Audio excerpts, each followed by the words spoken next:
finale is next week, and so, you know, there we are. The first thing I want to talk about, though, is definitely Tariq's flashback at the beginning. Oh, wait, it's only 5:01. Let me wait a little bit. Definitely. But there are some really interesting kind of questions that you guys came up with. I got a lot of questions this week. Some of them were like a lot like the same. So I'm going to do a couple just as people are coming in that are not the same. Someone asked me, Forever 612 asked, is the finale going to be longer than an hour? Slightly. It's not going to be like a 2-hour finale, but it's a little long just because, you know, I like to go a little bigger at the beginning of the season, at the end, and Starz is really kind and generous and allows us to go a little bit over. How long does it take to write a season of Power? Well, it's kind of like it takes to do the writing, because the writing process keeps going a little bit while you're shooting. The whole process in general to do 10 episodes of Power, of Raising Kanan, of all the shows is about a year. Because you do have to, I mean, in the case of the newer shows, you're building sets and all those things, and that takes time. But in terms of Ghost, it's definitely, like, we start the room with 20 weeks. We usually extend to about 25 or 30 weeks of writing time. But part of that writing time is also editing. It's also scripts, going out and going through the production process. So it's a lot of back and forth. Definitely. And it's, I'd say, you know, you're talking at first. So the structure of the room is 5 weeks. We just sort of blue sky, that's what we call it. We talk about scenes we want to see, stuff we owe you guys. That's a big part of it. Like, what do we owe the audience? That's a huge part of doing a series that's going forward. So for those of you who are like conceptualizing your own series, one thing that I'll definitely tell you is that you need to think about what you owe the audience. That's like super, super important. And that's where some of these questions come from too. And then the next thing is, the next phase is actually breaking those ideas out into character arcs. So we do a lot of that and looking at what the character arcs are going to be. And that's really important as well. So those of you who are asking about my jacket, it's from First Fam Boutique. Support Black-owned businesses, and yes, I decided I would rep today. So, let's get into some of these questions. Oh, okay. One question is this idea that Ghost and Lorenzo crossed paths in jail. So, Lorenzo is actually at Ossining State Prison. He is in Sing Sing. He is not in federal holding. Federal holding, which was the MCC, that is where Ghost was. Ghost was arrested, if you remember, for a federal crime, which was killing an FBI agent. That was Greg Knox. He was not held in the same facility. So for those of you who keep pitching that Ghost walked by Lorenzo in episode 404, that's not true. None of that is true. They would not have been in the same place. We did shoot in a state prison at one point. We have shot in federal prisons. We've shot in all different kinds of places. But in terms of just the storytelling, that is not it. And so just let that one go entirely. There is no Lorenzo Ghost crossover. Okay, let's see. Another quick question, really easy one. What does Tariq need $2 million for? He wants it for his family. More of that will be explained in later episodes. Oh, hi, Berto. Okay, so, all right. Okay, yes. One of the big things that I definitely want to talk about. Okay. Oh, let's do a little one. Does Diana taking the drugs help Tariq in a way because he has so much heat on him? No. Diana stealing from Tariq does not help him in any way. That's not good. But it actually shows a level of maturity on Diana's part a little bit, because she's not so far gone on Tariq that she will do anything. Anything to like be with him or anything like that. She actually compromises her own relationship with him in order to do it. Hi, Gabrielle, Ryan. I see some of the Force cast is in here, which is really nice. Tamika Ray asks, does Davis's brother's storyline play out? Connection to the drug game. More of that will be in season 3. Hopefully, we're looking toward that. Prince Rock 803, why is Trace a stuck-up rich white boy and will Brayden kill him? Well, why is Trace Trace? I mean, Trace is Trace, like that. He is who he is. But someone else asked a good question. Why did he not stitch until now? And I think this is really important. So Kane threatens him. And so does Braden. Braden is like, do not do that. And then Tariq threatens him. If you remember, there's a number of times where Trace runs his mouth and those three people are like, you're not going to do anything. But in the context of his parents' townhouse with his lawyer, in a situation where he feels comfortable, and again, we are talking about privilege, he doesn't understand what's on deck. He doesn't understand what he's doing when he's saying he's going to snitch on Kane Tejada. He doesn't get it. It's Braden who actually gets it in that moment. He understands what Trace is doing and that he is actually signing his own death warrant by offering to snitch. By the way, Jenny also knows that Trace is signing his own death warrant. So when she comes back and she says to Braden, your brother won't have to testify if you turn on Kane, that's a really important question. Okay, so, all right. Are Lorenzo and Ghost related in some way? No. I'm going to wait a full beat. I didn't actually freeze. No, Lorenzo and Ghost are not related. Okay, next. Why is Effie hated on so much when all she done is, this is Prince Rock 803 again. All she did is protect Tariq, unlike Diana and Lauren. So let's talk about Effie for a second. I think there's a lot of stuff that we should talk about in terms of Effie. So the intention with the Effie storyline, and I do think it's very interesting about how all of you guys, or a lot of you, not all of you, a lot of you do understand that Effie is making a double move and that she's conflicted. And I had a great question in here, and here we go. I can tell you who it was. Trina Glenn 67. What was Effie's motivation to go to Kane about Lauren? Jealousy, or was she looking at a bigger picture? I think this is really, really great because this is actually true. Effie is doing both. But in terms of Effie's character development, which a lot of you guys were asking for, a lot of you guys were looking for backstory for Effie and character development for Effie and more time for Effie, and something that Alex Lepre does really well. Effie's conflicted. Effie does not want to be that girl. She doesn't want to play herself at all. She wants to be the person who can move and stick and move and do whatever she wants. What's best for the whole team is that Lauren goes down. Lauren is a snitch from Effie's point of view. I don't know that's even really like a question. Lauren wore a wire. She got Kane and Braden on the wire. Tariq knows about it and he's not going to do anything. And in fact, what he's saying is, you don't understand her. You don't get her. And Effie's like, what's there to get? She wore a wire on you and she was your girlfriend. So Effie's point of view, I think, is pretty clean. It's pretty clear. You know what I mean? But why is Effie motivated to do that? There are some feelings there. And every time Tariq talks about Lauren, and you see that in that performance that Michael Rainey is giving, where he's showing he has real feelings for that girl. He really, really wants her to survive. Now, what Effie can't see, she can't see that those feelings are also about having to lose Tasha, having to lose Yasmin, having to lose all these people in his life because of what's happened to him. So she's not seeing all of that, but she is feeling that jealousy. So it's kind of a dual motivation. It's the right thing to do, but perhaps the wrong reason. I hope that kind of makes sense to you guys. So in other words, Effie is in a complicated frame trying to do what's best. She also does not believe that Lauren has Tariq's best interests in mind. And we have a little scene about that as well, where she says, I think that girl's a bad influence on you. Well, Lauren was doing what was best for Lauren. Remember that. Lauren was doing what was best for Lauren. She also was motivated by protecting Tariq because she was lied to, but she wanted to get out of trouble. Let's not forget about that. And Effie is trying to save all of them. She's trying to save Kane, she's trying to save Braden, and she's trying to save herself. Just keep that in mind. Okay, so a lot of people have asked a lot of questions about Effie's relationship to Mecca, and I was not going to answer that before now, but I think this is super important. Effie and Mecca are not related. They are not, she is not his connect, he is not her connect, they don't know each other. There is no crossover between those two characters. Effie is not a narc, she is not a fed, she is in no way related to any kind of, law enforcement. I want to be really clear about that because I know a lot of guys were, people, not just guys, but a lot of people were asking like, are Effie and Kane, and Effie and Mecca are related.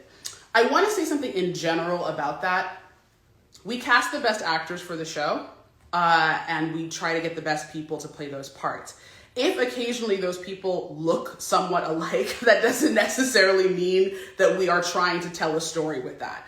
I just want to be really clear. So for example, when we cast Daniel Sunjata, that isn't because there is some sort of overlap between the way he looks and the way Omari looks. That's not at all what was happening. Same thing here with Alex. Alex was cast in season 4 to play Effie.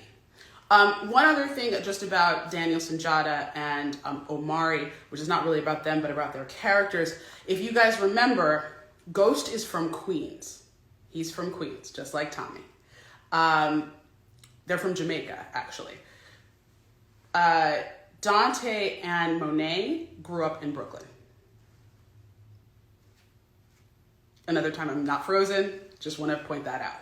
Okay, I did see a comment over the weekend, and I want to be really clear about something.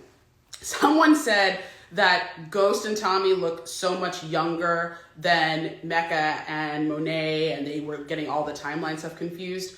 Okay, the shows are running in real time. So when you saw everybody in 2013, they were their correct ages in 2013. These shows are not happening concurrently. They are happening consecutively. So the ages should make sense if you think of it that way. TV show doesn't stop doesn't freeze in time. So if you're trying to track it. Now, I understand that you guys are doing a lot of tracking, and I love that you're that invested. But I do want to caution, they're just TV shows. So at some level, it's fun and I love it and I really appreciate you guys. And it's so great that you're all here to talk about this stuff. But I do want to be really clear that not only are the timelines consecutive, but the ages of the actors in real life and the ages of the characters have nothing to do with each other. Okay, so Tommy and Ghost are 35 when we start Power. Okay, they're 35 years old. That has nothing to do with Joseph's real age, Omari's real age, all of that stuff. Please, don't do that. Don't waste your time with all that. It's just literally just the timeline. Now, the timeline that does not work, and I will completely swear to this, this is the thing. We could not age Tariq and Raina in real time. There are a lot of reasons that we couldn't do that. So if you're trying to kind of track Michael, there are a lot of reasons that we couldn't. Are Lorenzo and Ghost related in some way? No. I'm going to wait a full beat. I didn't actually freeze. No. Lorenzo and Ghost are not related. Okay. Next.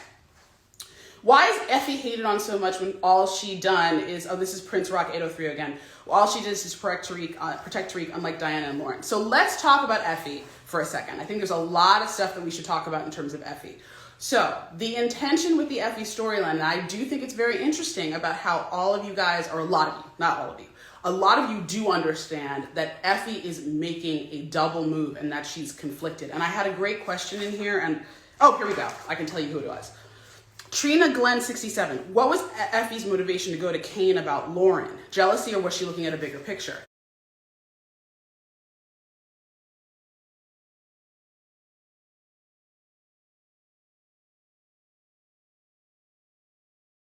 Boy, and will Braden kill him? Well, why is Trace Trace? I mean, Trace is Trace, that. He is who he is. But someone else asked a good question. Why did he not stitch until now?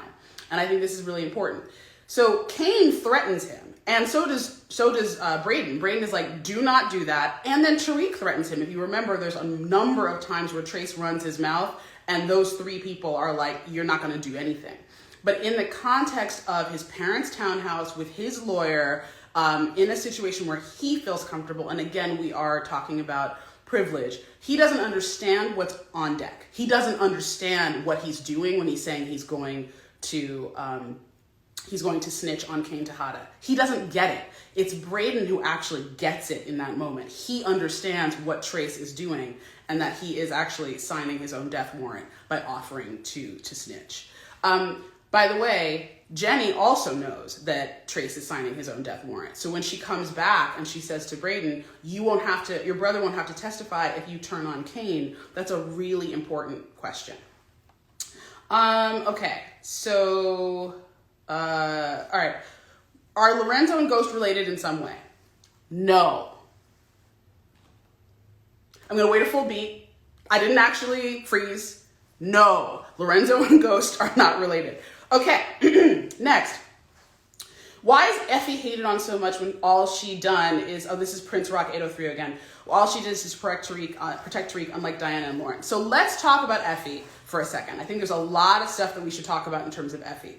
So the intention with the Effie storyline, and I do think it's very interesting about how all of you guys, or a lot of you, not all of you, a lot of you do understand that Effie is making a double move and that she's conflicted. And I had a great question in here, and oh, here we go. I can tell you who it was. Trina Glenn 67. What was Effie's motivation to go to Kane about Lauren? Jealousy, or was she looking at a bigger picture? I think this is really, really great because this is actually true. Effie is doing both. But in terms of Effie's character development, which a lot of you guys were asking for, a lot of you guys were looking for backstory for Effie and character development for Effie and more time for Effie, and something that Alex Lepre does really well. Effie's conflicted. Effie does not want to be that girl. She doesn't want to play herself at all. She wants to be the person who can move and stick and move and do whatever she wants. What's best for the whole team is that Lauren goes down. Lauren is a snitch from Effie's point of view. I don't know that's even really like a question.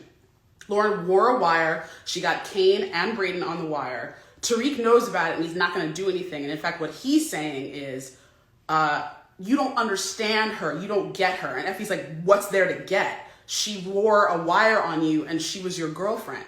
So Effie's point of view, I think, is pretty clean. It's pretty clear. You know what I mean? But why is Effie motivated to do that? There are some feelings there. And every time Tariq talks about Lauren, and you see that in that performance that Michael Rainey is giving, where he's showing he has real feelings for that girl. He really, really wants her to survive. Now, what Effie can't see, she can't see that those feelings are also about having to lose Tasha, having to lose Yasmin, having to lose all these people in his life because of what's happened to him. So she's not seeing all of that, but she is feeling that jealousy. So it's kind of a dual motivation. It's the right thing to do, but perhaps the wrong reason. I hope that kind of makes sense to you guys. So in other words, Effie is in a complicated Tariq's best interests in mind. And we have a little scene about that as well, where she says, I think that girl's a bad influence on you. Finally! Oh my God! I was literally like, I'm dying here. And I'm like, okay, so are we going to get him on or are we not going to get him on? And then all these people are sending me these requests and I'm like, y'all, can you chill? I'm trying to get Councilman Tate on this. Yo, let me get in here. CK, Queen Hi. Kemp. Listen, How are you? I'm doing well. You look amazing, first and foremost. Oh, I see you representing. Look at the jacket. Okay. I ain't mad at you. Oh, I see you. Okay. Okay, I see you. Represent sorority up in here. Listen, I'm happy to be here. I'm sorry that you had to start this live all over again because I was thinking it's all good. I was like, damn. I was like, am I messing things up? Hold up. You were not. What's happening is when I'm live, I'm getting like a lot of requests. But what happened this particular time is like it would come up and it was blank. So I don't know. But you're on. You're great, and I'm really excited. And now I'm going to ask you some questions. And I want to ask you as a fan too, because there's a lot of speculation out there. So first of all, first thing is to just give you your flowers about how amazing you are. I had lunch with Daniel Sunjata today, and he and I were just like sort of just fanboying out about how amazing your performance is. But thank you. I love Daniel. Sunjata is a good friend of mine. He and I worked together on Rescue Me years ago, and he's one of my Chicago brothers. I'm so happy that he was able to join our cast of Ghost this season 2. Phenomenal actor and even better person. And I'm mad that I didn't get the invite. Damn it. I thought you were in New York.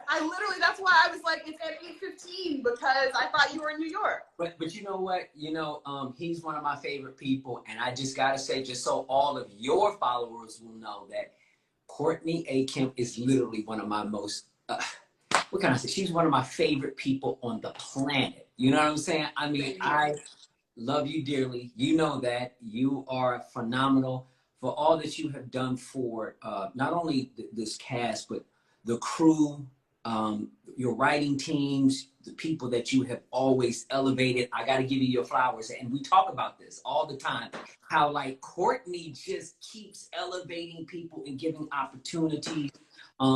It's obviously a part of your DNA to pay it forward and to always to, lift people up that are around you. And we tip our hats off to you. Thank you. I appreciate you. You're so loved.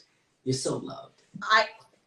I appreciate you. First of all, thank you for saying that. That is part of my work in this lifetime, which is to try to elevate people of color and try to get us in front of and behind the camera. That's definitely part of the work. Part of the work is to help women. Part of the work is to help LGBT folks, anybody who is not in the mainstream of I want to lift. So that's super important to me. 1, 2, you're one of my favorite people on the planet. And I'm going to tell you guys a behind the scenes thing. Lorenzo Tate is my dating coach. Okay, so when I'm out here trying to date, Lorenzo Tate is my dating coach. So I just want to say this to all the brothers that are trying to holler at Courtney. That's my sister, right? And you know, I know this is a family show, but listen, I don't fuck around when it comes to Courtney. You understand what I mean? Listen, we have some real conversations up here. You understand what it is? And I take this very seriously. But you listen. You only deserve the best. You only deserve what's good for you. And so, yes, so behind, we won't give all the details. We won't give all the details away. What we will say is, if I cut you, it's because Larenz told me to cut you. Just gonna say, okay, all right. So, all good. That's cool. Let's get into your question. I'm cool with that. Let's get into your question. So, tell the audience, how did you start playing Rashad Tate? Oh, wow. So we have to take it all the way back to Power, where my friendship with Omari Hardwick, who plays the incredible Ghost. No one could play Ghost as well as this man, Omari Hardwick. Omari Hardwick. And we have worked together in the past and different things. And, you know, Omari was always trying to find a way to get me on the show. We just didn't know. He was talking about there might be a brother, there might be certain things. You know, the truth of the matter is, when you and I met and we talked, and 50, we all got together, we was trying to figure out how I can be on this show. I was telling 50 I want to be on the show. I shared with you that I wanted to be on the show. And, you know, the character that I was originally casted to play was Terry Silver. That is what, just so I explain to everybody, those of you who didn't watch Power. So Terry Silver was Ghost's criminal defense attorney, and he was also Tasha's love interest in season 4. Larenz was supposed to play Terry Silver. Okay, go. Sorry. So I was playing, and it didn't happen. I was working, I was producing a movie, I was doing a bunch of other stuff, and you know, production was gonna stop and wait for Lorenzo Tate. You know what I'm saying? This is the Power, you know, this is Courtney A Kemp and 50 Cent and Omari Hardwick and everybody in Power. They was not about to wait for me, which I understood. And the role went away, but once I got done with my project, I reached out and I was telling Omari, I was telling 50, and obviously Courtney, I was like, I would love to come back in. I said, listen, Courtney, my agents and managers at the time said, nobody's on the phone with me. This is me calling you, trying to reach out. I would love to be a part of it in whatever capacity you want. I think I owe that to you. I owe that to all of you all. And you said, okay, well, I got something. I got a character that we're working on that is going soon. I'm thinking maybe in the future. You're like, nah, like super soon. And it's a politician. What do you think about playing a politician? I was like, I would love to. And you said, okay, so I have this really cool character, and you broke it down to me. And you also said, you know, I'm thinking his last name is going to be Tate. And I was like, yo, that's just fire. I'm in. That alone sold me. You know what I'm saying? So once I was able to you know, get that role, I just wanted to come in and land. And I didn't know what I was going to do, how involved I was going to be in it, because you guys were still sort of crafting everything. But it was just like, it was meant for me to do this. The Terry Silver was not meant for me. The universe said, that's not for you. And we did everything to try to play that role. I really wanted to play that role. We tried to, but the universe said, nah. You have to play this character. And I appreciate you, because this is something I haven't done before. I'm loving Rashad. Everything that, you know, that he's able to do. He's unapologetic. He's, as we all know, he's self-serving on so many different levels. He's far from who I am, but there's a little bit of LT in all the characters I play. There's certainly a little LT in the Rashad. You know, especially when he flips that switch. You know, it's he bullshitting. When we see a little O-Dog, just a tiny bit of O-Dog just like sort of pop out, you know what I'm Yeah, saying? yeah. Listen, O-Dog still lives. Don't get it twisted. Don't let the smooth taste fool y'all. Understand what it is. It still lives there. And so to be able to have the wonderful story and the wonderful actors and the wonderful world to do what we do is so special. And this show has taken the culture and is part of the culture. I mean, Power, the universe is real, and the fact that Rashad is still thriving. I didn't think I was going to get past 4 episodes. You told me I thought I would come in for 1 episode. You was like, no, I got 4. And then I was doing some other things. You called me up again and said, listen, season 5 of Power. Of course, my team, I'm going to keep it real. At the time, the people were like, why are you doing Power? I was like, oh, y'all don't get it. You know what I'm saying? They didn't get it. And I'm keeping it real with it because they didn't. I was like, nothing. For those who didn't get it that was working with me at the time, you know, they weren't the decision makers. At the end of the day, I'm the decision maker of what I do. And so I decided to come rock with Larenz? Wait, Larenz, let me tell you something. Let me just say something for the audience too. So I've had that happen multiple times where I've approached actors to be on the show and their reps who aren't part of the culture have told them no, not to do Power, but to do something else that is more mainstream, to be sort of like 5 or 6 on the call sheet on like a mainstream show. Now it happens less now, but it definitely, during the run of Power, I would have to approach people and kind of fight with their reps and be like, you don't understand what this is doing in our culture for us, because people kept saying, oh, no, they should be a cop on like this broadcast show. And it's like, no, this is for us. This is for us, by us, as much as it can be, you know? Absolutely. And that speaks to, you know, where we connected, because I totally understood that. As I say, I overstood it. I overstand the movement and trying to tell our stories. And for me, I felt like, listen, I built my career telling our stories. And I've done a lot of television and projects that seem to be mainstream, or things that, you know, that may have had a bigger light casted upon it. But I felt there was something super special about Power. And I was a fan. I was like, listen, that's cool. We're good. We work together as a team in terms of reps, but I'm not listening to y'all on this one. I'm not going to do that. And I made the decision. Now, they were happy when the checks started coming in. They had no problems with that. Always. And by the way, when it's like, oh, and it became a series regular gig. Oh, and now you have all this heat. Of course, it's always like that. But we as people of color always have to prove and show. It's always about show and prove and all that. And when I called you and I said, listen, I want to do the show. This is me calling you. I said, I'm about that Black excellence for real, on some real shit. And I was like, yo, to have myself and Amari to rock, I see what you and 50 are doing. That's Black excellence. No matter what the world is saying, it's what we know. And I was like, I'm with that. I'm with it. And yes, Black excellence is mainstream. Yes, Black excellence is global. It is what it is. And we're going to be continuously unapologetic about it. And it's okay, because our stories are global. Our stories are universal. And because we have, you know, stars or leads that look like you and I, doesn't mean it has to just be for a specific group. We're dealing with human stories. We're dealing with family. We're dealing with brotherhood. You're dealing with, you know, nuclear family, dysfunctional families. This thing is universal, right? And then you have characters who come in from all walks of life. And what you were able to do, as I recognize, to show New York in a way that how it truly is. I mean, if we start looking, you know, into this world, it's like, oh, there's a representation of everybody in here. And at the time, people didn't see that. The mainstream didn't see that. But can I just say real quick that actually, when you say the mainstream didn't see it, I think one thing that people don't understand is how little recognition Omari has gotten.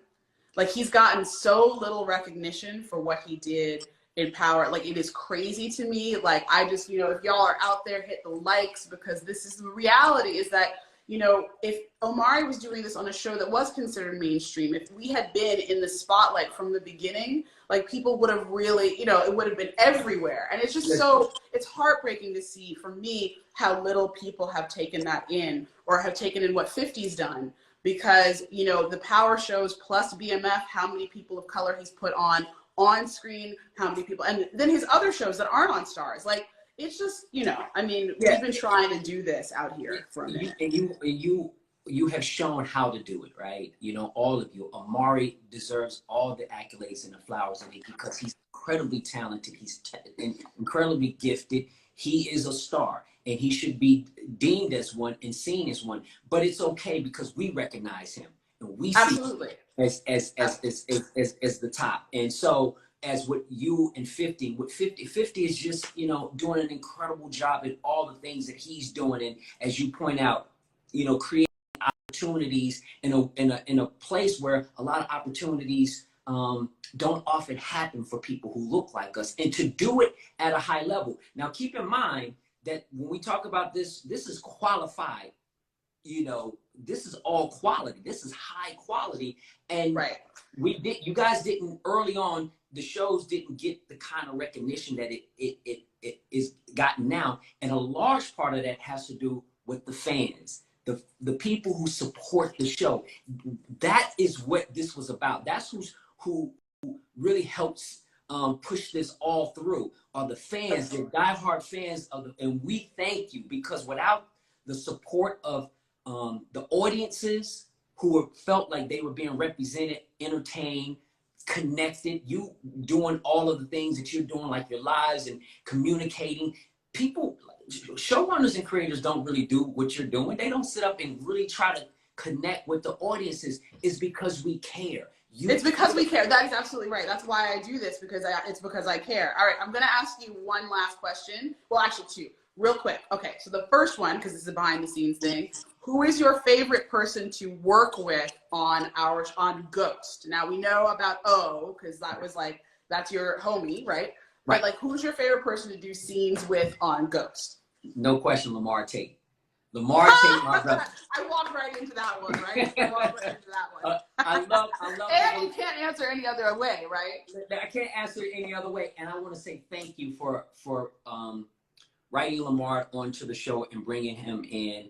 I mean, what better person to play Kamal than my own brother, who was fantastic. And you didn't even blink when we were trying to figure out who was going to play my brother. And, you know, when I said, oh, but Lamar, you were like, done. It makes all the sense in the world. Totally get it. So, and Lamar loves you. He says, thank you so much. And our families, you have no idea what you've done. Our families from Chicago to LA, just around the country, have been waiting for Lamar and I to do something. We didn't know it was going to be this. And you made that happen. It is a special thing to the Tate family, and to my other side of the family is the West family. It is such a huge thing what you have done, and an impact for all of our family and our friends who've been asking, when are y'all going to do something? Courtney Kemp made that happen. And I appreciate that, but I have to say, I appreciate that, but I have to say also that Lamar is a great actor on his own. Like, it's not just about putting him in the show. It's also, because the thing is, when we brought that in for 614, you know, because that's an important thing. If you guys go back and watch Power 614, you needed somebody with that weight. You know what I mean? You needed that weight to be able to be there. You needed so, all right, wait. And then one last question, because I do have to get back to all of these questions. You know, I have so many. But one last question for you, which is, what has been your favorite scene to play this season? My favorite scene to play? Oh, wow. I got a few of them. Oh my gosh. I like the scene between myself. I'm going to one of them with Michael Rainey Jr. There's a couple of them. One when he shows up for the first time, and we're celebrating Kamal becoming a detective, and he just sort of shows up and says that he's my nephew. That was one of my favorite scenes to play. And also just this one, the past one in the bathroom stall. You know what I'm saying? In the bathroom stall, because Tate is so adamant about 0 games to be played. You know what I mean? And Tariq just keeps going on this roller coaster with him, and it was really nice to be able to do that, and then to go into the to the courtroom, and basically sell my brother out. You know what I mean? What can I say? Hey, listen, Rashad does what's good for Rashad. Rashad does what's good for Rashad. Everybody else will be cool with it. They'll get it. It'll be fine. It'll be okay. Yeah. All right, well, I'm going to get back to answering some questions for the folks because I know that they have a lot of things to say. Yes. But I definitely appreciate you hanging in there with my technical difficulties. I love you. And we will be together quite soon, my friend. Yes, we will. I love you dearly. Y'all. I love you too. All right. Hi to the wife and kids. Thank you. I will. I'll let them know. God bless. Okay, bye. See ya. Okay. That was fun. Sorry about our technical difficulties here. Okay, so one beautiful, oh yeah, somebody just said Omari deserved an award for his performance. He definitely deserved, not just, but he got Image Awards, which was amazing, but I wanted an Emmy for him. Honestly, like from like the real, like I really wanted people to be able to see that performance and get it, the shine and the light it deserved. Things have changed, you know? Back when we started, even it wasn't the kind of world that it is now. So yeah, just absolutely shout out to that. One beautiful one says, will we get to see the blackface photo? No, we decided as a writer's room that would not be shown. We decided that actually putting the blackface photo in the series was unnecessary, that we actually didn't need to reify Black trauma by actually putting it in the show. So we did not do that. So there we go. Kiki_Jones00, will Zeke find out the truth about Monet killing Carrie? Well, what do you guys think? Do you think he suspects her already? I feel like we saw that, a little bit of that in episode 9, that he suspects her already, and that him suspecting that might be dangerous. I wanted to know what you guys thought, actually, of the fact that she lied to him when he asked her directly. Do you think it was a good idea to lie to him, or was it a bad idea to lie to him? Okay, let's see. Mr. Gomes, Effie is the woman Tariq needs. Would you agree? I think that she is perfectly matched for Tariq, but she's also perfectly matched for Tariq, which means they are very similar, and they're going to do what they think is best for them at any given moment, which might not always work for a relationship. I hope that made sense. Okay, wait, I want to get back to that one. Okay, oh, this is a great question, really great question. Black_Winter asks, how did Tariq get that picture of Sweeney? We wrote the scene, you guys. Okay, so there was this whole scene where Tariq goes to Brayden's townhouse, and remember the black maid, Esme, who he talked to? Oh no, we cut that scene too, and oh Lord. So there was a whole character that we had in episode 201, the hunting episode, that we actually were supposed to bring back, and we ended up having to cut the scene. You know, I've told you guys this before, I overwrite a little bit. My scripts are super long, and so scenes often fall out. So we had a scene where he actually got to get into the house. And it doesn't, I guess, we really pulled back on that because we had to figure out which scenes to cut out of this episode. It was very long. This episode was written by Sarah Rose Feinberg, who's amazing, and was directed by Bart Wenrick, who's been working with me since day one. He is a day one. As we like to say in the Power family, he is a red sweatshirt. The people who have been with us from day one, November, I think 18th, 2013, have day one sweatshirts. And sometimes you'll see people wearing them. And so, yeah, anyway, they directed this episode. He directed this episode, Bart did, but we could not actually fit all of the stuff into this episode. As the episodes get toward the end of the season, they're over jam-packed, and you guys are seeing that. You know, it's just, there's so much going on. Okay. I am Jada Grace asks, would we ever see a forced ghost crossover, especially since Mecca mentioned Tommy? I would love for that to happen, but I'm not part of the machinery that will make that happen in the future, but I hope that does happen. Okay. The real Britney, is Effie connected to GTG? No. Okay. Let's see. Are there any questions up here that I need to get to? I want to make sure that I'm not ignoring you guys who are turning in live. Let's see. Courtroom scene. Yes. Oh, so nice. Isn't Larenz amazing? Like, he really is one of my closest friends. Oh, someone else is asking if Tariq will get a car. I think I addressed this already, but if you are from Manhattan, you know, it is what it is. Like, you grow up in Manhattan, you may or may not drive. I think we talked about that a little bit. Let me just see if there's any. Yes, Zeke suspects her. That's correct. I love this. Megan the stylist said it was a bad idea for Monet to lie to Zeke because Mecca saw her lie with a straight face. I think you're right, and I also think that there's something really interesting there, which is that he learned that she would lie, and he also backed her up. How did you guys feel about the fact that he backed her up? He could have chosen not to, but Dante decided to do that. Speaking of Dante and his relationship with Monet, another great question from Money Habit 92. Does Mecca care about that ring, or does he want the bag because of the info in the bag? It is both, but that ring is very important. That is an engagement ring, and do you know who that engagement ring is for? I think you guys do know who that's for. Footy